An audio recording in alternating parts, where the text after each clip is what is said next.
নমস্কার। আজকে 25শে বৈশাখ, বিশ্বকবি রবীন্দ্রনাথ ঠাকুরের জন্মবার্ষিকী। আজকের এই দিনটি সংগঠন এনজিও সংস্থার পক্ষ থেকে পালন করা হচ্ছে। তার প্রতি শ্রদ্ধা জানিয়ে একটি ছোট্ট কবিতা আমি আবৃত্তি করব। রবীন্দ্রনাথ ঠাকুর এমন একজন মানুষ, যিনি প্রত্যেকটি মানুষের স্বপ্নে, মননে, ধ্যানে, জ্ঞানে, কার্যে, সমস্ত ক্ষেত্রে তিনি বিরাজমান। প্রত্যেকটি দিন আমরা রবীন্দ্রনাথ ঠাকুরকে ছাড়া চলতেই পারি না, কোনো না কোনোভাবে তিনি জড়িতই থাকেন। তো সেই মানুষটিকে উৎসর্গ করে তার প্রতি শ্রদ্ধা জানিয়ে তারই লেখা একটি ছোট্ট কবিতা আমি আবৃত্তি করে শোনাচ্ছি।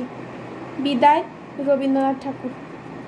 বসন্ত সে যাইতো হেসে যাবার কালে, শেষ কুসুমের পরশ রাখে বনের ভালে।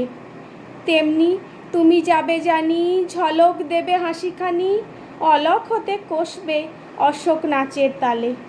ভাসান খেলার তরিখানি চলবে বে, একলা রাতে রইব চেয়ে, অস্ত রবি তোমার পালে, রঙিন রশ্মি যখন ঢালে, কালিমা রয় আমার রাতের অন্তরালে। নমস্কার, সকলে খুব ভালো থাকবেন।